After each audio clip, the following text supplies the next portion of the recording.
तिलावत कुरान पाक सुनने से पहले हमारे प्यारे नबी सल्लल्लाहु अलैहि वसल्लम पर एक बार दुरूद पढ़े। बिस्मिल्लाहिर्रहमानिर्रहीम। अर्रहमान अल्लमल क़ुरआन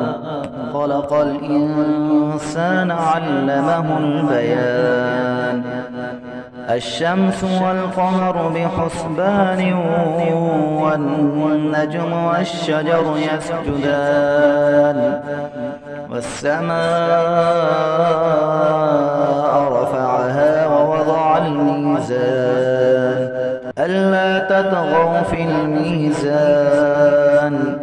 وأقيموا الوزن بالقسط ولا تخسروا الميزان والأرض وضعها للأنام فيها فاكهة والنخل ذات الأكمام والحب ذو العصف والريحان فبأي آلاء ربكما تكذبان خلق الإنسان من صلصال كالفخار وخلق الجان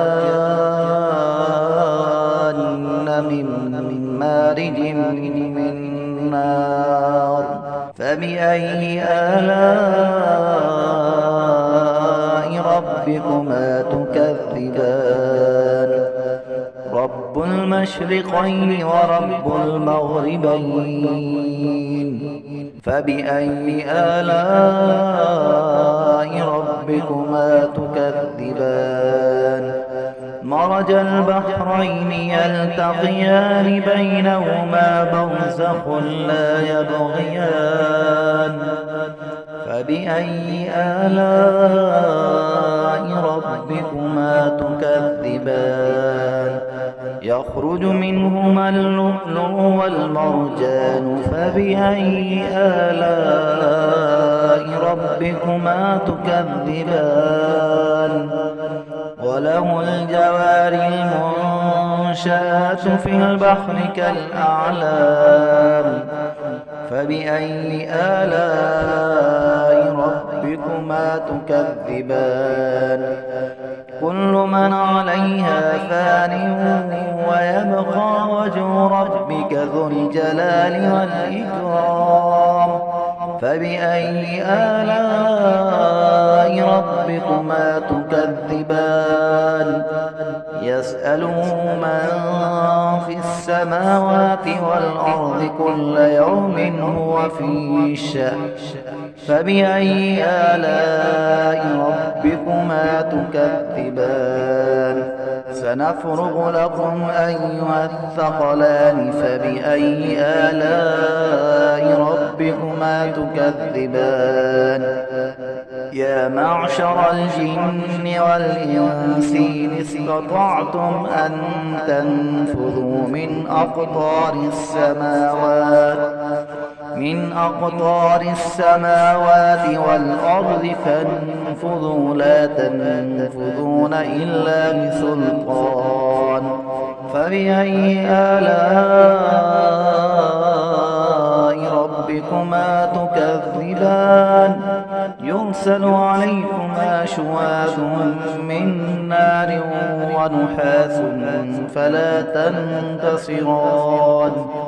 فبأي آلاء ربكما تكذبان فإذا انشقت السماء فكانت وردة كالدهان فبأي آلاء ربكما تكذبان فيومئذ لا يسأل عن ذنبه إنس ولا جان فبأي آلاء ربكما تكذبان يعرف المجرمون بسيماهم فيؤخذ بالنواصي والأقدام فبأي آلاء ربكما تكذبان هذه جهنم التي يكذب بها المجرمون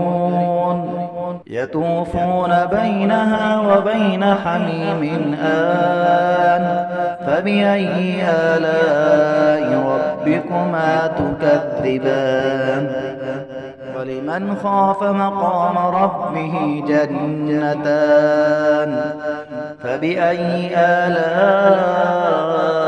ربكما تكذبان ذواتا أفنان فبأي آلاء ربكما تكذبان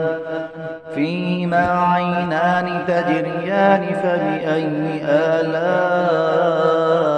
ربكما تكذبان فيهما من كل فاكهة زوجان فبأي آلاء ربكما تكذبان متكئين على فرش بطائنها من استبرق وجنى الجنتين دان فبأي آلاء ربكما تكذبان فيهن قاصرات الطرف لم يطمثهن إنس قبلهم ولا جان فبأي آلاء ربكما تكذبان كأنهن الياقوت والمرجان فبأي آلاء ربكما تكذبان هل جزاء الإحسان إلا الإحسان فبأي آلاء ربكما تكذبان ومن دونهما جنتان فبأي آلاء ربكما تكذبان مدهامتان فبأي آلاء ربكما تكذبان فيهما عينان نضاختان فبأي آلاء ربكما تكذبان فيهما فاكهة ونخل ورمان فبأي آلاء ربكما تكذبان فيهن خيرات حسان فبأي آلاء ربكما تكذبان حور مقصورات في الخيام فبأي آلاء ربكما تكذبان لم يطمثهن إنس قبلهم ولا جان فبأي آلاء ربكما تكذبان متكئين على رفرف خضر وعبقري حسان فبأي آلاء ربكما تكذبان تبارك اسم ربك ذي الجلال والإكرام